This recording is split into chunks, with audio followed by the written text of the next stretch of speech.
The stories are told in simple language. Many of you young children will be able to read them for yourselves.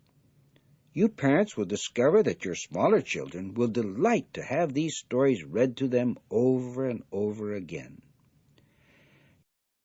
Welcome back, Super Friends, to Difficult Childhood, where we talk about the challenging experience of growing up inside the Jehovah's Witness organization, but the more rewarding experience of life on the outside of the Jehovah's Witness organization as an adult. My name is Falon, and as always, I am joined by my lifelong friend, Jason. Hello there. So, this week, we're going to talk about my personal fave from my old life. My Book of Bible Stories. Oh, yes, friends. That's this right. mustard-colored nightmare. And why we call it a nightmare? So many reasons. It is just a bounty. So many.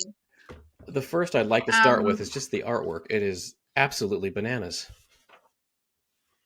Yeah. So if you grew up in the organization and you are at least close to our age, an older millennial or a younger Gen Xer, you are going to be familiar with this book, the My Book of Bible Stories. And I'm going to say I was probably like preschool age when I started like reading this book or having this book read to me. Same for you? Yeah. I remember it was, if there was cartoons on or there's Sesame Street on, I would be, yes, let's do that. But then when that time was up and I got my, my afternoon Sesame Street in, then I was told, well, if you want to do something fun, then go listen to My Book of Bible Stories. And you had the cassette tapes that matched this lovely exterior. Yes. And you just popped those babies in and you just, I always remember having a very tepid response to that. Like, okay, all right. Okay. So it was originally published in 1978. And yes, it was available on these like horrible, like mustard colored cassettes. I don't know why they chose that color. And yeah, I mean, I either read the book or, at least looked at it before I could read. A lot of times, like one of my parents would read us like a bedtime story from it, or if they didn't, then like we'd pop the cassette tape on and fall asleep to some of these tales. And I listened to one today for the first time in a long one. I actually went to the website, and I don't recommend people do that because I don't like boosting their numbers, but I went to the website and it sure enough was still on jw.org. And I went down to the bottom and I searched for it, and in the reams of books that was still there. And I listened to one and I almost fell asleep. I was driving. It was 2 minutes and 48 seconds, I think. And for some reason, probably just because I was little, I remembered them being like 10 or 12 minutes long.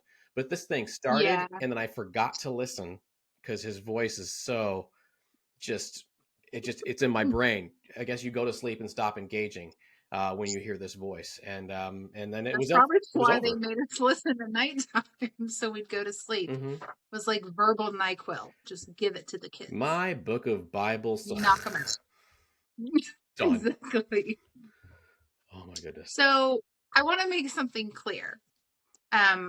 We've talked about in other episodes, you're an atheist, I'm a Christian. I do feel like many of the stories in this book are beneficial for kids to understand, being good to your neighbor, the importance of telling the truth, following instructions, things like that. But the witnesses chose certain stories that I have no idea why you would include them, and artwork that I don't think is appropriate for like preschool age children. So we're going to consider just a couple of those today. Yeah, and walking into this, I was like, I don't know if we're going to agree on a lot of this stuff, because of what you just said. But after we talked about it, well, no, I do agree with you on a lot of this stuff. There's so much to go for wildly inappropriate for children. And even if you agree with the moral, or there is a different one that has a good moral in it, there's just stacks. I don't know. And this is my Live Forever book right here. It's the exact same size and the same thickness. And I don't know if they just had a certain number of pages to fill. And so they picked some real random stories that don't seem to really apply to kids. The first one, um, it's their spin, it's their interpretation of the story that bothers me so much, the way they portray it. So the first one that really bothered me. Story number 20. Dinah gets into trouble. It's talking about Dinah. She becomes friends with these women, Canaanites. Fast forward into the story. She is sexually assaulted. A lot of violence takes place afterwards, retaliation from her family. But what kills me about this story is their verbiage at the end of it. And I'm just going to read it directly from the book. Story time. Story time. How did all this trouble get started? It was because Dinah made friends with people who did not obey God's law. We will not want to make such friends, will we? Now, I'm no sociologist, but that sounds a lot like victim blaming. She's sexually assaulted. Numerous murders take place afterwards. And literally the closing statement for children is, look what she did. Look at all the trouble she caused. Mm-hmm. Yeah. Oh. That there's just no way that's not victim blaming. And you can see the picture here. We'll pull it up. But one line stuck out to me when I was a kid because I had no idea what sexual assault was. And so the writers thought, well, we're going to talk to children about this kind of thing. And this is the way they phrased it. It says, what is his name? Shechem took Dinah and forced her to lie down with him. When I was a kid, I'm like, well, all right, they laid down. That probably wasn't fun if she wanted to stand up. That's all the information I have. This doesn't, even if a kid does understand the horrors of what they're actually talking about, it doesn't, then it goes to the next level of then you're teaching victim blaming and that girls are responsible for the behavior of boys and men. Good times, right after Sesame Street.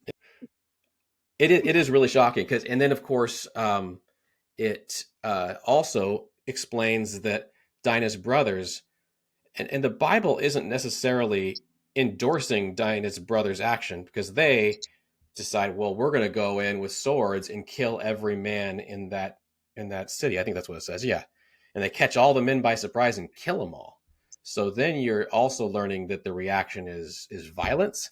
Now, the Bible story, it doesn't say, yes, this is how you should react. It just says this is what, supposedly happened. What just play, right? Yeah. So I get that argument. Sometimes people go, oh, well, the Bible taught all this violence in it. Sometimes it's just referencing something that happened. It's not saying, yay, let's do this. So I'll give it that. But then now it doesn't tell the kids that. It just says that's the reaction. It doesn't explain that violence was also wrong because they killed a bunch of other people that weren't involved. And also, when there's an accusation, should you just immediately react by killing the accused? Yeah. I mean, no. I mean, no. There's definitely big gaps in the explanation of the story. So yeah, that's a real barn burner there. It is. There's so much more to take apart, and also, worldly people are evil and will hurt you, and that's why you shouldn't even have friends with people who aren't God's people, or in this case, they've seen Jehovah's Witnesses. Another scripture that we've talked about, how they have, maybe 20 or 25 scriptures that kind of make up like the crux of all their doctrine that are just repeatedly, burned into your brain. The scripture in Corinthians in their version of the Bible says bad associations spoil useful habits. I can't even articulate how many times that scripture was quoted to me by my parents or, just other people.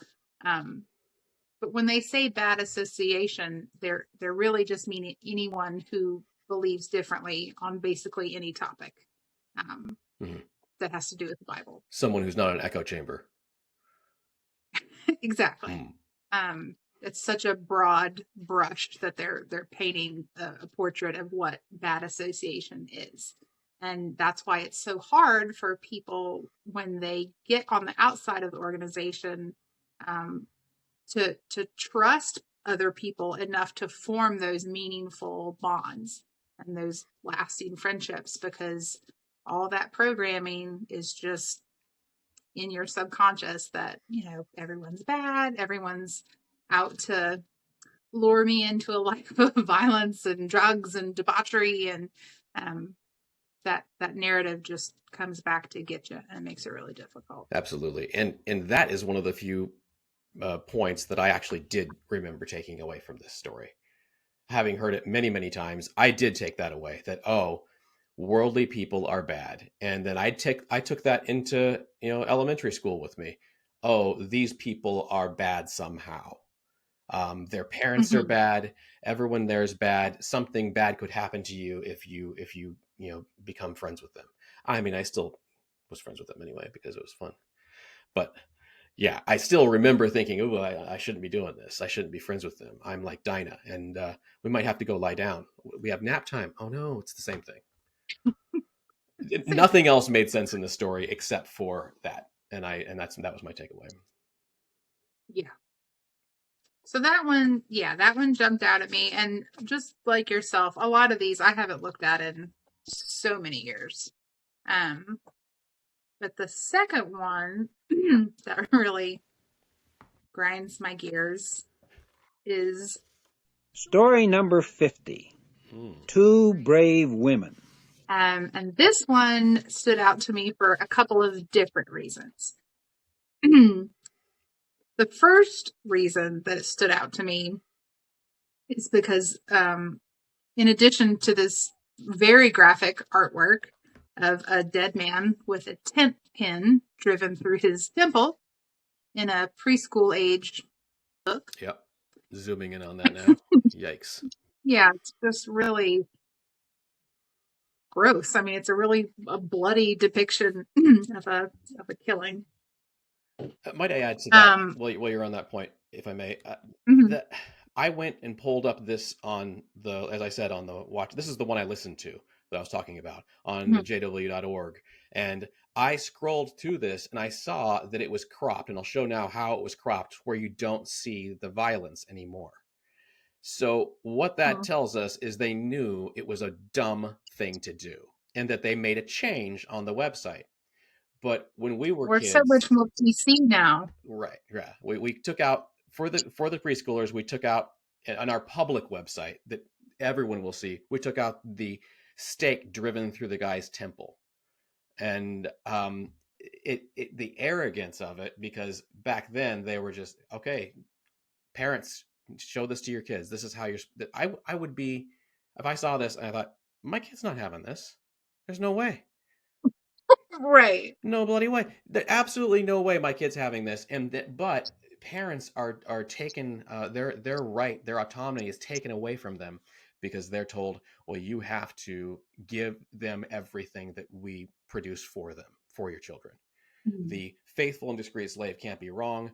We aren't infallible, but we're right now and for the foreseeable future. And you're gonna share this. And there's even been a talk recently that Stephen Lett was talking about people writing in saying the dramas were too violent for their kids, and his answer was tough. You're going to show it to them because this is part of God's spiritual food. And it's the arrogance again of the organization when it comes to stuff like this. But they know they messed up, so they still crop it up and pretty it up for their public website.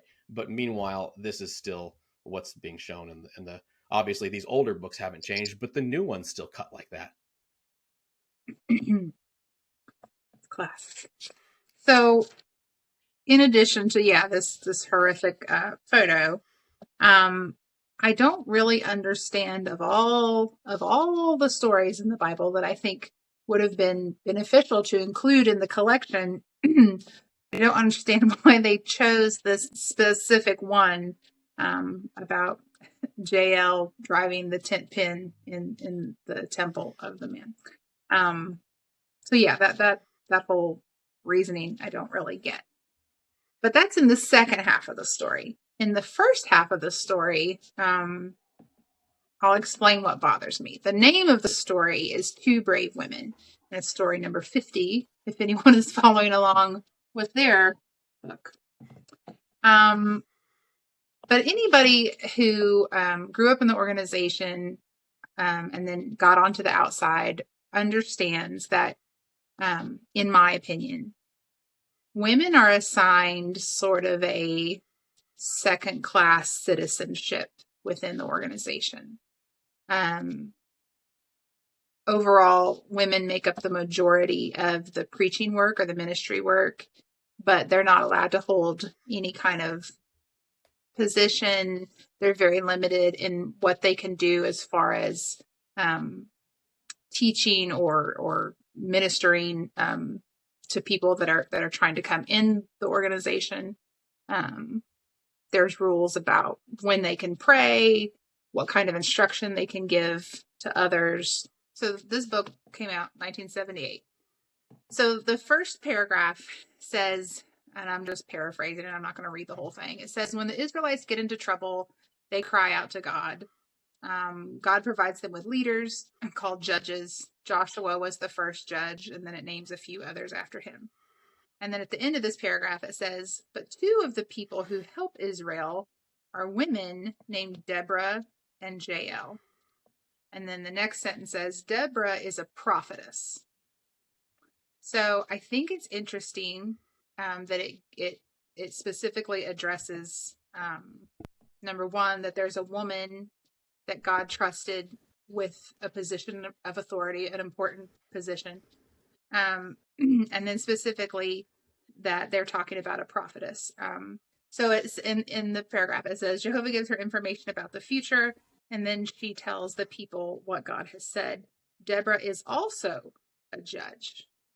So right here, it's basically saying she has gifts in the spirit and that she holds a position of authority, which is not anything that they allow now. So I just think it's sad because they're taking a Bible account, which I believe is accurate, but they're not really applying it to practices today. And I just feel like God doesn't love me any less because I'm a woman. And I just know so many like amazing, intelligent, faithful women that would have done more if they had been allowed to. And I just don't think that's fair. So this story just really irked me. Oh man, yeah. It brought to mind when that line was said, Deborah is also a judge. I was like, oh, okay, I forgot about that. That's not just a prophet. She was a judge. And then I remembered the video of Jackson, the GB member, governing body member, literally saying, being asked, well, would you allow women to be present during judicial meetings so that they could help, or even to be participate as judicial members? And he just sees, no, well, not that it's not understanding, something like that. He seizes up. He does not want that to happen. Panic button. Meanwhile, right here. So if you love the Bible, you should be completely fine with, frankly, with women being elders and with women being on judicial committees. Now, you get the argument back from Paul, but that's a whole, that he said women should be silent. I honestly just think he was a bad circuit overseer. That's a whole different argument, but you get those, like 1 and 3. Remember that? Like when you got the new circuit overseer coming in, you're like, oh man, is this guy going to be nice? Is he going to be crazy? What's going to happen? Is he going to crack some skulls? Is he going to be? I just feel like yeah, my feeling on that Paul is, yeah, he was a lunatic, but apparently they were allowed to be judges, and I think that makes a lot more sense. You get the perspective for certain cases that made more sense for a woman to judge it rather than a man. Sure. And just how far they swayed from the original Bible account of allowing women to be a judge and a prophetess. I'm going to do a little throwback to 2017. If you grew up with the Brown songbook, and everyone will know what that is, the old Brown songbook.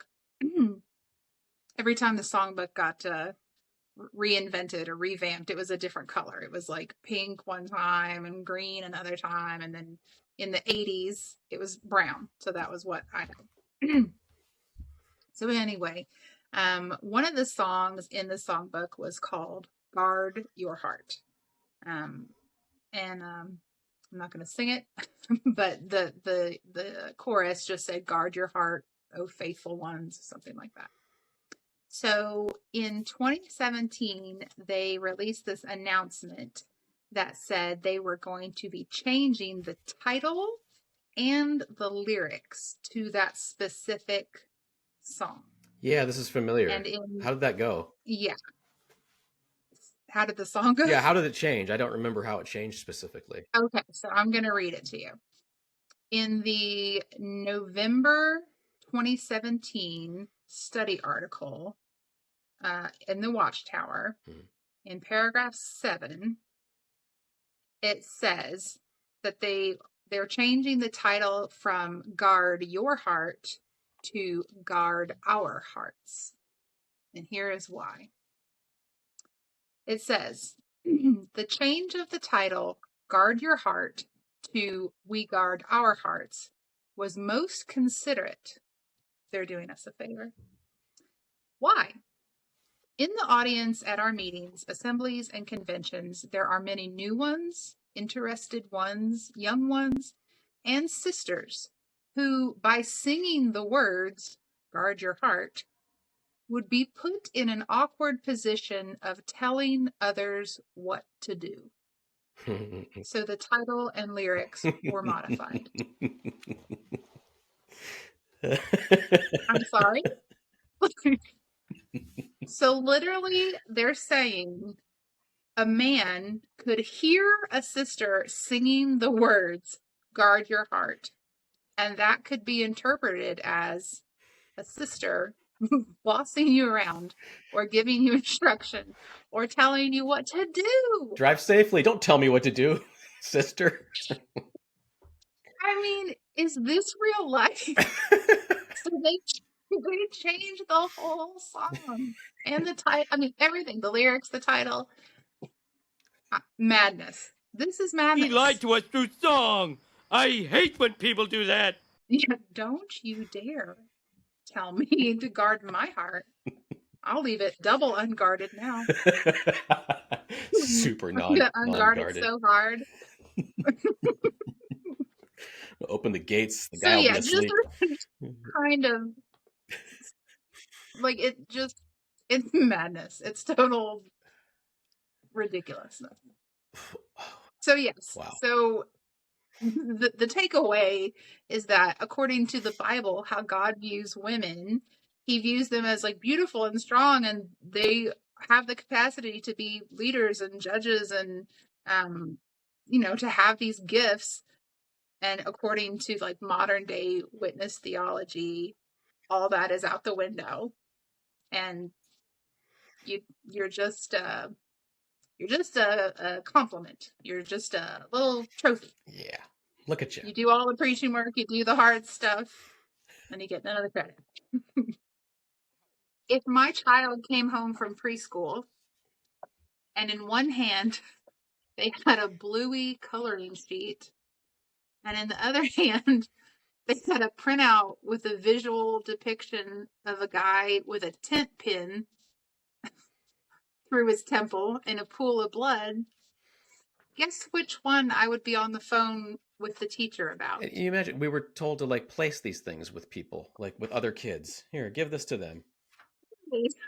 There's a picture of all these people getting bitten to death by snakes. That's fun. Everyone gets to enjoy that. So yeah, I don't understand why certain stories were chosen, and I don't understand why they chose to depict them so graphically for that specific age group. Yeah.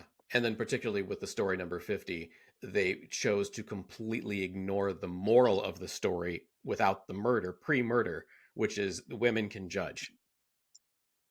Okay. Yeah, they can be entrusted with that type of responsibility. I also, this is really dumb, but I like to point out that I didn't know. I was like, so part of the garden wasn't in color? Literally, my dumb little head thought that. I was puzzled, like, so over there, I guess they're going to color those guys in later. That's nice for them. The first incarnation of giraffes were black and white. It didn't connect the fact that, oh, well, wait a minute, the Live Forever book does the same thing, and it's the same binding style, and it's the same size. Oh, they're just trying to save some bucks on the printing. Got it. Oh, the 80s. Yeah. It was a wild time. Yeah, what a time. Mm-hmm. It was a good little stroll down memory lane. I've enjoyed story time. Oh. Once you graduated out of the My Book of Bible Stories, another classic. Yeah, let's just throw this woman out of the window. And I like when you read, I'm sorry, it's just a kind of a tangent. When you read the story, Jezebel is, she's doing exactly what Jehu is doing. She's going through and saying, okay, I think the real God is this one. So Baal, kill everybody who worships the other one. And then Jehu's like, all right, I think the real one is Jehovah. Kill everybody who worships the other one. And then they just start killing people. And but she's a woman, so she gets the short end of the stick here, and she gets chucked into the street and eaten by dogs. So that's nice. And they include that part also, for the kids. And that's the scene that's the scene that's in the artwork. Is her like as she's like out the window.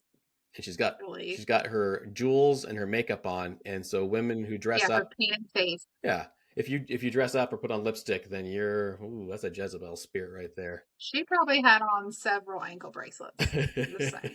No, she didn't need to. She was a queen. One on both ankles. She didn't need to do that. Oh gosh.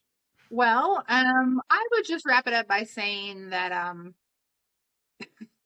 if there was a story that stood out to you from the My Book of Bible Stories that you had an interesting or funny take on, send it to us, because we're always interested in hearing other people's opinion on the things that stood out to us as kids. But next week, I think we're going to just change gears a little bit. We're going to talk about the subject of regrets, things that maybe you would do differently if you had it all to do over again, as far as your time in the organization, or even as far as your exit process. If you knew then what you know now, how would you do things differently? Or what words of wisdom would you offer to someone else who's considering leaving or on the fence with their beliefs about the organization? Yeah, I really like this idea. It was, I'll be honest, it was yours. And I liked it so much because it is something I kind of shied away from. I don't want to talk about my regrets. That's just going to be wallowing in it. But there's also a catharsis for temporarily going, okay, I really would have done this stuff different. Talk it out, get those feelings out. And then, and it isn't wallowing in it forever. It's great to share those things, I think. And I think I've had several surprises on every episode of this, something you said that I did not expect, because we just haven't dug into these topics as deeply as in our casual conversation. Sure. And sometimes it is painful. I mean, yeah. You're not always mentally or emotionally prepared to, reopen an old wound.